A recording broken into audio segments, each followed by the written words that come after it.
সাল্লাল্লাহু আলা মুহাম্মাদ সাল্লাল্লাহু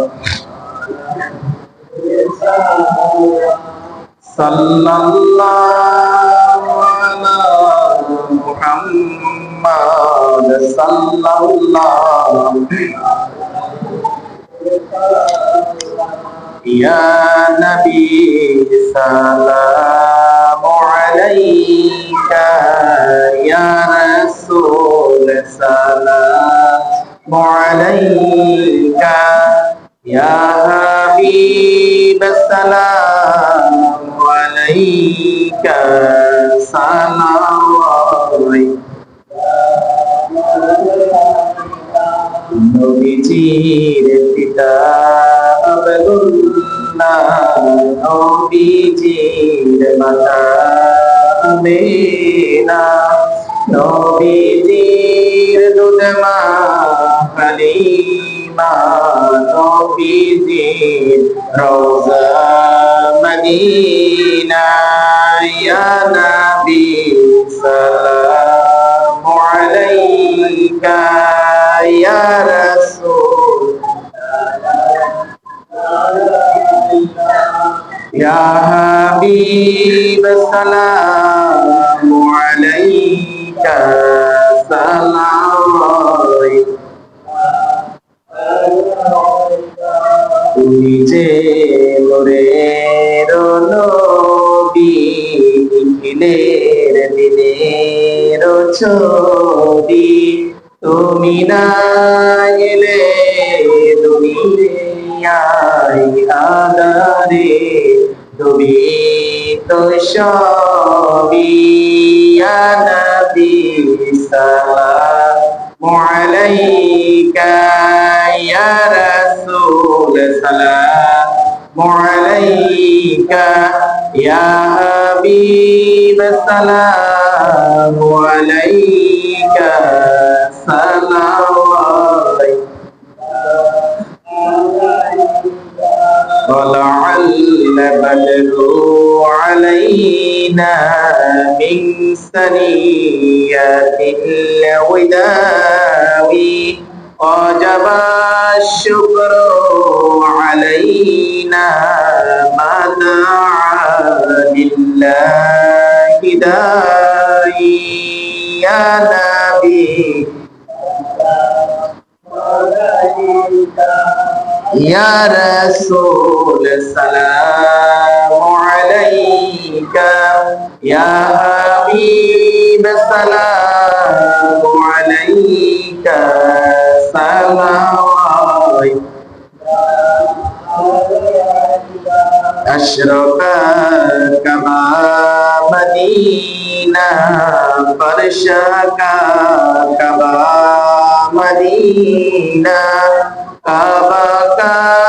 কাবা মদিনা জান্নাতুল বাকি মদিনা ইয়া নবী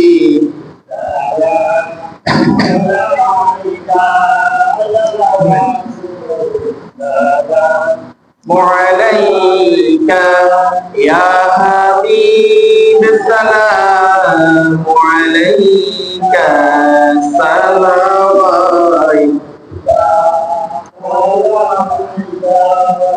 আলহামদুলিল্লাহ সকল প্রশংসা আল্লাহ তাআলার জন্য যে রব্বুল আলামিন আমাদেরকে দয়া করে মায়া করে আল্লাহ তাআলার পবিত্র স্থান মসজিদে আসার বসার এবং আল্লাহ তাআলার ঘরের মেহমান হওয়ার তৌফিক দান করেছেন সে মহান রবের প্রতি আমরা সিজদা অবনত হচ্ছি এবং মহান রবের প্রশংসা করি সবাই পড়ি আলহামদুলিল্লাহ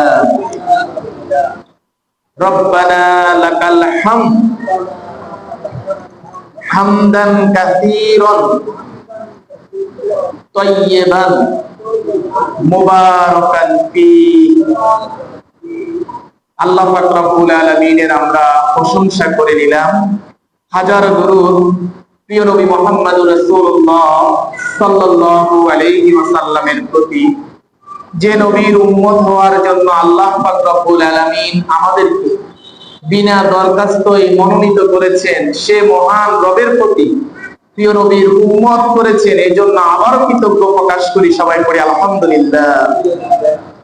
সম্মানিত মুসল্লিয়ান ইকরাম, আল্লাহ পাক রব্বুল আলামিন আমাদেরকে কেন সৃষ্টি করেছেন?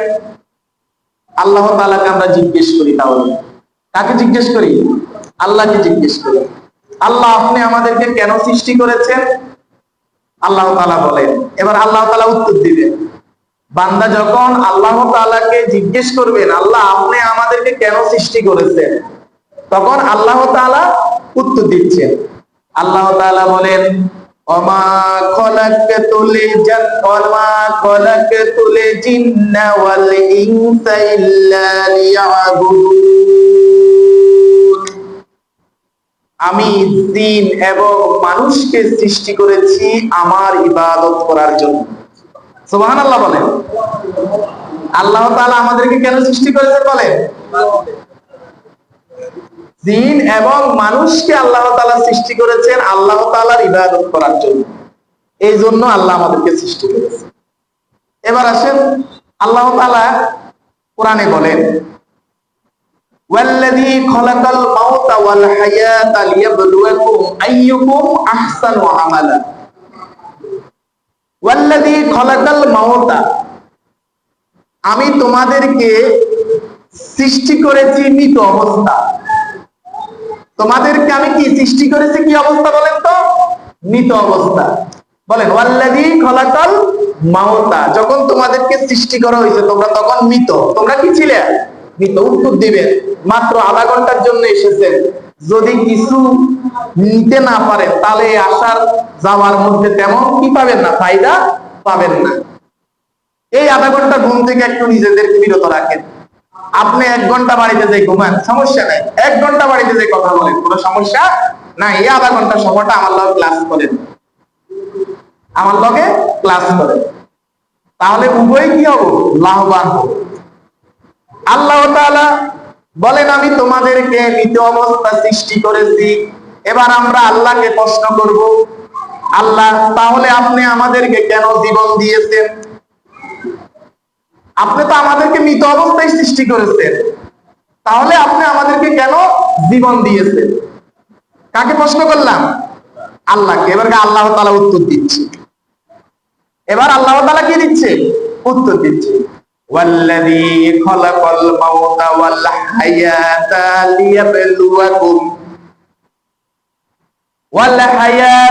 লিয়াবলুয়াকুম, তোমাদেরকে আমি জীবন দান করেছি পরীক্ষা করার জন্য। কি করার জন্য বলেন? লিয়াবলুয়াকুম আইয়ুকুম আহসানু আমালা, তোমাদের মধ্যে কে কত সুন্দর আমল করতে পারো তা দেখার জন্য আমি তোমাদেরকে জীবন দান করেছি। সুবহানাল্লাহ। তাহলে আমাদের কষ্টের জবাব কে দিয়েছেন? আল্লাহ তাআলা দিয়ে দিয়েছেন। তোমাদেরকে আমি সৃষ্টি করেছি মৃত অবস্থা। এখন আল্লাহর বান্দা হয়ে আমাদেরকে মৃত অবস্থা আল্লাহ সৃষ্টি করেছেন, আল্লাহ আমাদেরকে জীবনও দিয়েছে। এই জীবনটা কেন দিয়েছেন? আমরা আল্লাহর কাছে কষ্ট করেছি, আল্লাহ তাআলা উত্তর দিয়ে দিলেন, লিয়াবলুয়াকুম আইয়ুকুম আহসানু আমালা, তোমাদেরকে পরীক্ষা করার জন্য, তোমাদের মধ্যে কে কত সুন্দর আমার ইবাদত করো আমি তা দেখার জন্যই তোমাদেরকে জীবন দান করেছি। সুবহানাল্লাহ। এই জীবনটা আমাদেরকে দান করেছেন আল্লাহ তাআলা শুধু আমাদের সুন্দর ইবাদত দেখার জন্য, আমাদের সুন্দর আমল দেখার জন্য সৃষ্টি আমাদের এই জীবনটা দিয়েছেন। এই জীবনটাকে আমরা যেমনে সেইভাবে আমরা কি করতে পারবো না, চালাতে পারবো না। কেননা কিয়ামতের দিন কঠিন মুসিবতের সময় 5টি প্রশ্নের উত্তর ছাড়া কোনো ব্যক্তি তার স্থান থেকে লড়তে পারবে না। প্রথম যে প্রশ্নটা আল্লাহ পাক রব্বুল আলামিন বান্দাকে করিবে, সেই প্রশ্নটা হবে, তোমাকে আমি এমন একটি জীবন দান করেছি, ওই জীবনটা তুমি কোন কাজে ব্যয় করেছো? সুবহানাল্লাহ। আমরা সেইটার মধ্যে প্রথম প্রশ্নের মধ্যে আমরা আটকে যাব, আমাদের কোনো উপায় থাকবে না। আপনার আমার জীবনের 24 ঘন্টার ভিতরে আপনি আমি একটু হিসাব করে দেখি, আমাদের হিসাবটা আমরা নিজেরাই করে দেখি, আমরা কতটুকু আল্লাহর কাজ করতেছি, কতটুকু শয়তানের কাজ করতেছি। বেহেশতবাসীরা যখন জান্নাতে নাজ নেয়ামত পাবেন, বেহেশতবাসীদের কোনো আফসোস থাকবে না, বেহেশতবাসীরা পাগল দেওয়ানা হয়ে যাবে। এত নাজ নেয়ামত পাবে, দুনিয়াতে যেন তারা ছিল তাদের মনেই থাকবে না। তারা বিবাহ করেছেন, সন্তান হয়েছে, সন্ততি হয়েছে, আত্মীয় স্বজন হয়েছে, বাজারে গিয়েছেন, বন্ধু বান্ধব ছিল, খেলার মাঠে কত বন্ধু বান্ধব ছিল, কিছুই মনে পড়বে না। আল্লাহর নেয়ামত পাওয়ার পরে সব কিছু বলে যাবে। কিন্তু মাঝে মধ্যে জান্নাতবাসীদের একটা কথাই মনে পড়বে।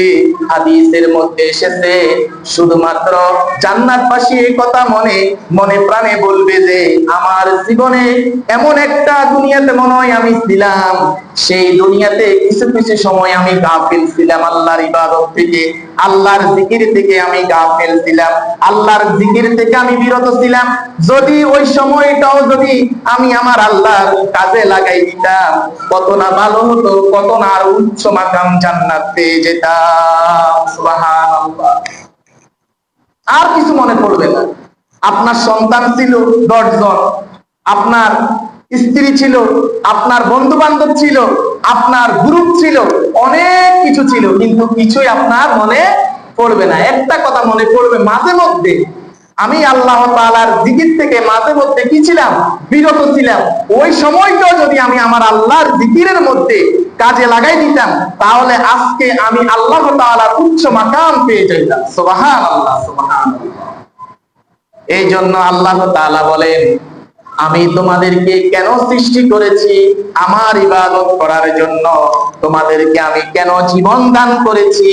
এই তোমাদেরকে পরীক্ষা করার জন্য, তোমাদের মধ্যে কে কত বেশি সুন্দর আমল করতে পারো তা দেখার জন্য। সুবহানাল্লাহ। এই জন্য আল্লাহ পাক রব্বুল আলামিন ইসলামের 5টি স্তম্ভ রয়েছে। কয়টি স্তম্ভ রয়েছে বলেন? 5টি স্তম্ভ রয়েছে। কালেমা, নামাজ, রোজা, হজ এবং যাকাত। এই 5টি স্তম্ভের উপর আমরা অবশ্যই প্রতিষ্ঠিত থাকতে হবে।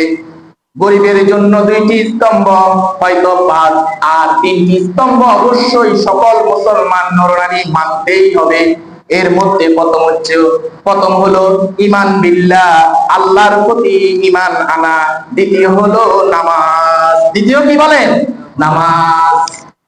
আল্লাহ রাসূলকে প্রশ্ন করা হয়েছে, ইয়া রাসূলুল্লাহ, ইয়া হাবিবাল্লাহ, আল্লাহ তাআলার কাছে সবচেয়ে প্রিয় আমল কোনটি, সবচেয়ে প্রিয় ইবাদত কোনটি? আল্লাহ রাসূল সাল্লাল্লাহু আলাইহি ওয়াসাল্লাম বলেন, আস-সালাতু আলা ওয়াক্তিহা, যারা ওয়াক্তমতো নামাজ আদায় করে। সুবহানাল্লাহ, সুবহানাল্লাহ। বলেন তো আল্লাহর কাছে সবচেয়ে প্রিয় আমল কোনটি? যারা ওয়াক্তমতো নামাজ আদায় করে, ওইটি আল্লাহর কাছে সবচেয়ে প্রিয় আমল। সুবহানাল্লাহ বলেন। এই জন্য নামাজ এমন একটি গুরুত্বপূর্ণ বিষয়। বলেন তো আপনাদের মধ্যে কারা কারা বাড়ি থেকে ওযু করে আসছেন? একটু হাতটা তোলেন তো। বাড়ি থেকে ওযু করছেন যারা, মসজিদে আসে ওযু করেন না, বাড়ি থেকে, ওরা হাত নামান। আলহামদুলিল্লাহ, আপনাদের জন্য সুসংবাদ রয়েছে। আর আপনারা যারা বাড়ি থেকে ওযু করে বের হয়েছেন, আল্লাহ রাসূল সাল্লাল্লাহু আলাইহি ওয়াসাল্লাম বলেন, আমার কোন উম্মত যখন বাড়ি থেকে ওযু করে, বাড়ি থেকে বিসমিল্লাহর সহিত মসজিদের দিকে রওনা হবে, প্রথম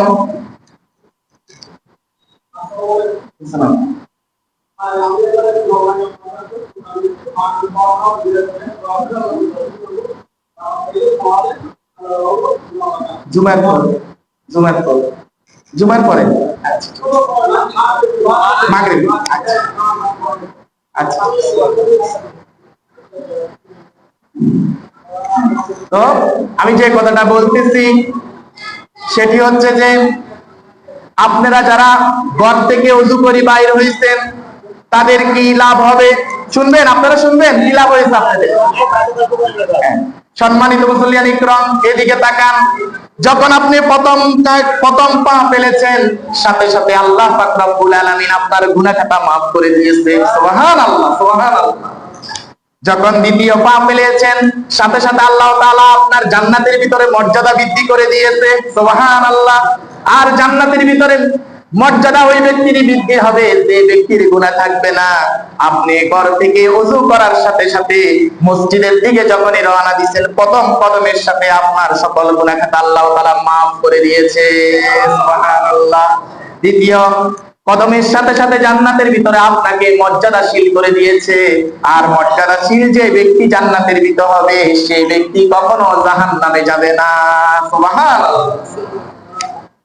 একজন সাহাবী অনেক দূর থেকে আসতেন, তিনিকে পরামর্শ আরেকজন সাহাবী দিয়েছে, বন্ধু তুমি অনেক দূর থেকে মসজিদে আসতে হয়, তোমার বাড়ি অনেক দূরে, তুমি ইচ্ছা করলে তোমার বাড়িটা মসজিদের কাছাকাছিও তৈরি করতে পারো। আর যদি তোমার তো টাকা পয়সা আছে, তুমি একটা বাহনও কিনে নিতে পারো। তুমি যদি একটা বাহন কিনে আসো তাহলে তোমার কষ্ট হবে না। আর তুমি যদি মসজিদের পাশেও যদি একটা বাড়ি করতে পারো তাহলে তোমার কষ্ট কম হবে। ওই সাহাবী বন্ধু সাহাবীকে বলতেছে, ও বন্ধু সাহাবী, তুমি কি জানো না আল্লাহর নবী সাল্লাল্লাহু আলাইহি ওয়াসাল্লাম বলেছেন, যে ব্যক্তি মসজিদের দিকে হেঁটে হেঁটে আসে, প্রতিটি কদমে কদমে তার গুনাহ খাতা আল্লাহ তাআলা maaf করে জান্নাতের ভিতরে তার জন্য এক একটি করে মর্যাদা দান করে দেয়। সুবহানাল্লাহ। আমি এই আমল থেকে, এই মর্যাদা থেকে, এই গুনাহ maaf থেকে আমি গাফিল হতে চাই না। আমার যতই কষ্ট হোক, আমার আল্লাহ তাআলা আমার গুনাহ maaf করে দিবে এবং আমার মর্যাদা বৃদ্ধি করে দিবে। সুবহানাল্লাহ। সম্মানিত মুসল্লিয়ান ইকরাম, আল্লাহ পাক রব্বুল আলামিন আমাদেরকে জান্নাতের কিনারে নিয়ে রেখেছে।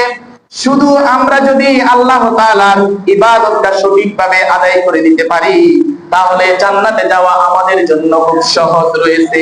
জান্নাতের চাবির নাম আল্লাহ তাআলা জানিয়ে দিয়েছেন। জান্নাতের চাবির নাম কি বলেন তো? জান্নাতের চাবির নাম কি জানেন আপনারা?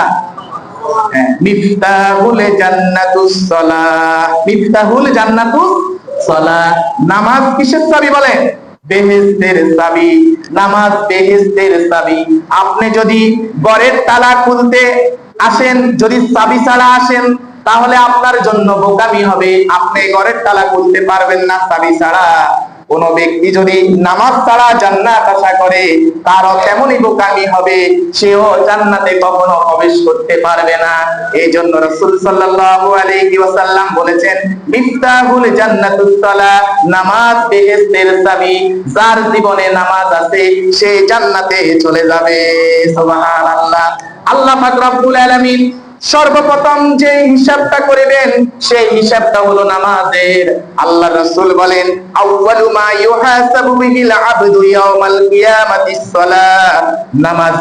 নামাজ যে ব্যক্তি, আল্লাহ রাসূল সাল্লাল্লাহু আলাইহি সাল্লাম বলেন, সর্বপ্রথম আল্লাহ পাক রব্বুল আলামিন যে হিসাবটা নিবে, নামাজের হিসাব নিবে।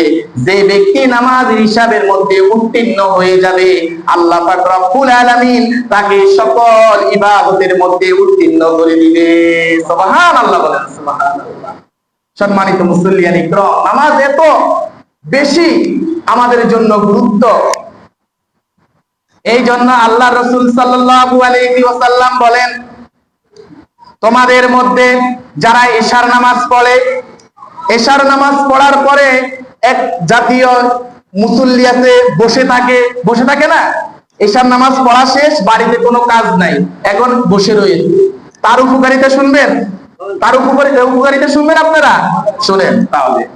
যে ব্যক্তি এশার নামাজ পড়িল, বাড়িতে কোনো কাজকর্ম নাই, আড্ডা পাড্ডা দোকানের মধ্যে নাই, মসজিদের মধ্যে বসে রয়েছে, একদল ফেরেশতা খালি মসজিদের মধ্যে চলে আসে এশার নামাজের পরে। এসে দেখলো দেন অমুক ব্যক্তি বসে বসে আল্লাহ তাআলার জিকির করতেছে, বসে বসে একান্ত ভাবে আল্লাহকে ডাকতেছে। সাথে সাথে ওই দল ফেরেশতা আল্লাহর কাছে ফরিয়াদ করি বলে, আল্লাহ, তোমার এই বান্দা অমুক ব্যক্তি, অমুক ছেলে, অমুক গ্রামের অমুক মসজিদে বসে বসে তোমার আর জিকির করতেছে, তোমার ইবাদত করতেছে, তোমার কাছে জানি গুনগুন করে কি বলতেছে। আমরা দোয়া করতেছি এই ব্যক্তির সমস্ত গুনাহ খাতা আপনি maaf করে দেন। সুবহানাল্লাহ বলেন। আল্লাহ রাসূল সাল্লাল্লাহু আলাইহি ওয়াসাল্লাম বলেন ওই ব্যক্তির तमाम জিন্দেগীর গুনাহ খাতা maaf হয়ে যায়। আর ফেরেশতারা আল্লাহর কাছে দোয়া করেন, আল্লাহ গো ওই ব্যক্তিকে আপনার রহমতের চাদর দিয়ে ছড়িয়ে নেন। আল্লাহ পাক রব্বুল আলামিন আল্লাহর আপন কুদরতি রহমতের চাদর দিয়ে ওই ব্যক্তিকে ছড়িয়ে নেয়। সুবহানাল্লাহ সুবহানাল্লাহ। কোন আড্ডা নাই, পাড্ডা নাই। ঈশার নামাজের পরে বসে বসে একান্তভাবে আল্লাহ তাআলা কিছু জিকির করতেছেন, ওই ব্যক্তির জন্য আল্লাহ তাআলার এই নিয়ামত। সুবহানাল্লাহ বলেন। হযরত আয়েশা সিদ্দিকা রাদিয়াল্লাহু তাআলা আনহা বলেন, ইয়া রাসূলুল্লাহ 1,24,000 পয়গম্বর অথবা মতান্তরে 2,24,000 পয়গম্বর অথবা অসংখ্য পয়গম্বর যার হিসাব নাই, এত পয়গম্বরদের উম্মতের মধ্যে আপনার এতিম উম্মতদেরকে আপনি কিভাবে চিনবেন? কিভাবে চিনবেন? এটা কি সম্ভব? আপনি কিভাবে এত উম্মতদেরকে চিনবেন? আল্লাহ রাসূল সাল্লাল্লাহু আলাইহি ওয়াসাল্লাম আম্মা জান আয়েশা সিদ্দিকা রাদিয়াল্লাহু তাআলা আনহার প্রশ্নের জবাবে বলেন, ও আয়েশা, 1000 কালো ঘোড়ার মধ্যে যদি কিছু সংখ্যক চাঁদ কপালিওয়ালা সাদা চাঁদ আলা যদি কিছু ঘোড়া থাকে, তাদেরকে কি কালো ঘোড়ার থেকে বের করা সম্ভব হবে কিনা? তখন আয়েশা সিদ্দিকা রাদিয়াল্লাহু তাআলা আনহা বলেন, ইয়া রাসূলুল্লাহ, অবশ্যই 1000 কোটি কোটি কালো ঘোড়ার ভিতরে যদি কিছু চাঁদ কপালিওয়ালা ঘোড়া থাকে, তাদেরকে বের করা সম্ভব হবে। আল্লাহর নবী বলেন, আমার যে উম্মতেরা ইখলাসের সাথে ওযু করবে, ওযু করার পরে নামাজ আদায় করবে, ওই সমস্ত উম্মতদের ওযুর স্থান থেকে আলো বের হতে থাকবে, আর আমি তাদের জন্য হাউজে কাউসারের পানি নিয়ে অপেক্ষা থাকবো। তাদেরকে আমি হাত দিয়ে ধরে ধরে এনে হাউজে কাউসারের পানি পান করাই জান্নাতে পাঠাই দিব। সুবহানাল্লাহ। আল্লাহ রাসূল সাল্লাল্লাহু আলাইহি ওয়াসাল্লাম বলেন, আমার কোন উম্মত যখন ওযু করলেন, ওযু করার পরে বলেন, আশহাদু আল্লা ইলাহা ইল্লাল্লাহু ওয়াহদাহু লা শারীকা লাহু ওয়া আশহাদু আন্না মুহাম্মাদান আবদুহু ওয়া রাসূল, কালিমা শাহাদাত পাঠ করে আল্লাহ পাক রব্বুল আলামিন সাথে সাথে আমার ওই উম্মতের জন্য 8টি জান্নাতের দরজা খুলে দেয়। সুবহানাল্লাহ। এবং ওই ব্যক্তি যদি ওই নামাজ আরেকটা নামাজের আগ পর্যন্ত যদি ইন্তেকাল করে, জান্নাতের যে কোনো দরজা দিয়ে সে জান্নাতে প্রবেশ করিতে পারিবে। সুবহানাল্লাহ সুবহানাল্লাহ। সম্মানিত মুসল্লিয়ান ইকরাম, নামাজ খুব গুরুত্বপূর্ণ বিষয়। আপনার নামাজ ঠিক, আপনার সকল ইবাদত ঠিক। আপনার নামাজ ঠিক নাই, আপনার কোনো ইবাদত ঠিক হবে না। হযরত জাবের রাদিয়াল্লাহু তাআলা আনহু হতে বর্ণিত, আল্লাহ রাসূল সাল্লাল্লাহু আলাইহি ওয়াসাল্লাম বলেন, ইসলাম এবং কুফরের মধ্যে পার্থক্য হলো, যারা নামাজ পড়ে তারা ইসলামের গণ্ডির ভিতরে, আর যারা নামাজ পড়ে না তারা কুফরের ভিতরে। নাউযুবিল্লাহ। যারা নামাজ পড়ে তারা ইসলামের ভিতরে, আর যারা নামাজ পড়ে না তারা ইসলামের ভিতরে নাই, তারা কুফরের ভিতরে। এই জন্য আল্লাহ রাসূল সাল্লাল্লাহু আলাইহি ওয়াসাল্লাম বলেন, নামাজ এত গুরুত্বপূর্ণ বিষয়। আল্লাহর নবী সাহাবায়ে কেরামদেরকে সামনে নিয়ে বলতেছে, ও সাহাবীরা, যদি কারো বাড়ির সামনে যদি একটি পুকুর থাকে, ওই পুকুরে যদি তোমরা 5 বার গোসল করো, তোমাদের গায়ে কি ময়লা থাকবে? সাহাবায়ে কেরাম দাঁড়িয়ে বলতেছে, ইয়া রাসূলুল্লাহ, একবার গোসল করলে তো গায়ের ময়লা পরিষ্কার হয়ে যায়, 5 বার গোসল করলে তো গায়ের ময়লা থাকবেই না। আল্লাহর নবী বলেন, আমার কোন উম্মত যখন 5 ওয়াক্ত নামাজ আদায় করিবে, আমার উম্মতের কোনো গুনাহ থাকিবে না। আমার উম্মতদেরকে আমি মাসুম হিসেবে ঘোষণা করে দিলাম। সুবহানাল্লাহ। নামাজ এত গুরুত্বপূর্ণ বিষয়। এজন্য আল্লাহ পাক রব্বুল আলামিন পবিত্র কোরআনে বলেন, ইন্নাস সালাতা তানহা আনিল ফাহশাই ওয়াল মুনকার, নামাজ মানুষকে, নিশ্চয়ই নামাজ মানুষকে অশ্লীল পাপাচার অন্যায় কাজ থেকে বিরত রাখে। যে ব্যক্তি নামাজ পড়িবে, আল্লাহ পাক রব্বুল আলামিনের আপন জিম্মায় সে চলে যাবে। রাসূল সাল্লাল্লাহু আলাইহি ওয়াসাল্লাম বলেন, আমার কোন উম্মত যখন ফজরের নামাজ পড়িল, সারাদিন আল্লাহ তাআলার জিম্মায় ওই ব্যক্তি চলে গেল। ওই ব্যক্তির সাথে কোন ব্যক্তি যদি খারাপ আচরণ করে, কিয়ামতের দিন কঠিন মুসিবতের সময় আল্লাহ পাক রব্বুল আলামিন জিজ্ঞেস করিবে, আমার জিম্মার ব্যক্তির সাথে কেন তুমি খারাপ আচরণ করেছো? আনতাবাতা আমালুকুম, আজকে তোমার সকল আমলকে আমি বরবাদ করে দিলাম, তোমাকে জাহান্নামে যেতে হবে। নাউযুবিল্লাহ, নাউযুবিল্লাহ। এজন্য নামাজ পড়তে হবে, নামাজের বিকল্প অন্য কোনো কিছু নাই। আল্লাহ রাসূল সাল্লাল্লাহু আলাইহি ওয়াসাল্লামকে একজন সাহাবী ওযুর পানি এনে দিয়েছেন। আল্লাহর নবী ওযু করেছেন, ওযু করার পর ওই সাহাবীর দিকে তাকিয়ে বলতেছে, ও আমার কলিজার টুকরা সাহাবী, আজকে তুমি আমার কাছে যাহা চাইবা আমি তোমাকে তাই দিব। আল্লাহ রাসূল সাল্লাল্লাহু আলাইহি ওয়াসাল্লাম এই কথা বলার সাথে সাথে সাহাবী অনেক বড় সুযোগ পেয়ে গেছে। আর আমরা যদি হতাম তাহলে বলতাম, হুজুর আপনি তো রাষ্ট্রের প্রেসিডেন্ট, আমাকে একটি ঘর বানাই দেন, বড় একটি এই ব্যবসা প্রতিষ্ঠানের মালিক করে দেন। কিন্তু সাহাবায়ে কেরামরা কি চেয়েছেন শুনেন, আল্লাহর নবীকে বলেন, ইয়া রাসূলুল্লাহ, যেহেতু আপনি আমাকে একটা বড় সুযোগ করে দিয়েছেন, তাহলে আপনার জান্নাতের সাথী হতে চাই আমি, আপনি আমাকে আপনার আপন জান্নাতের সাথী হিসাবে কবুল করেন। সুবহানাল্লাহ বলেন, সুবহানাল্লাহ। তখন ওই সাহাবীর প্রশ্নের জবাবে আল্লাহর নবী বলেছেন, তোমার ওই কথা আল্লাহ তাআলা কবুল করেছে, শর্ত একটা, তুমি বেশি বেশি করে আল্লাহর সিজদা করো আর রাসূলের সাথে একসাথে সাথী হিসাবে জান্নাতের ভিতরে প্রবেশ করিবে। সুবহানাল্লাহ, সুবহানাল্লাহ। এজন্য রাসূল সাল্লাল্লাহু আলাইহি ওয়াসাল্লাম বলেন, আমার কোন উম্মত যখন সিজদায় পড়ে যায়, সিজদা যখন পড়ে যায়, তখন আল্লাহর সাথে এবং আমার ওই উম্মতের সাথে কোনো হিজাব থাকে না, কোনো পর্দা থাকে না।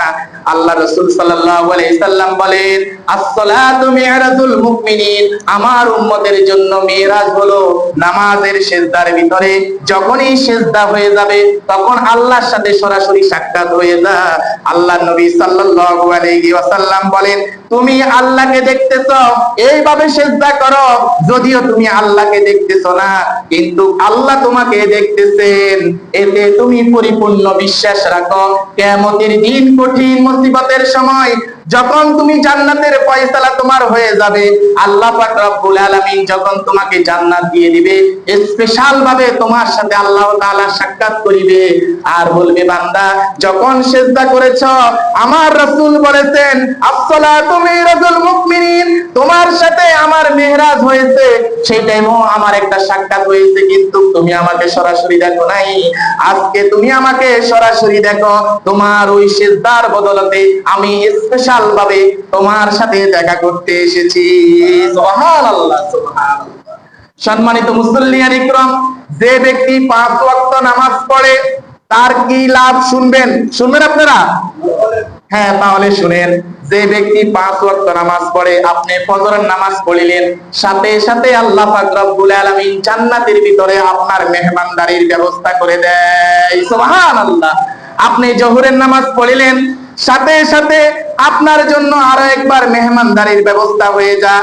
এইভাবে আপনি 5 ওয়াক্ত নামাজ পড়িলেন, আল্লাহ নিজেই আপনার জন্য 5 বার জান্নাতের ভিতরে মেহমানদারির ব্যবস্থা করে দেয়। সুবহানাল্লাহ।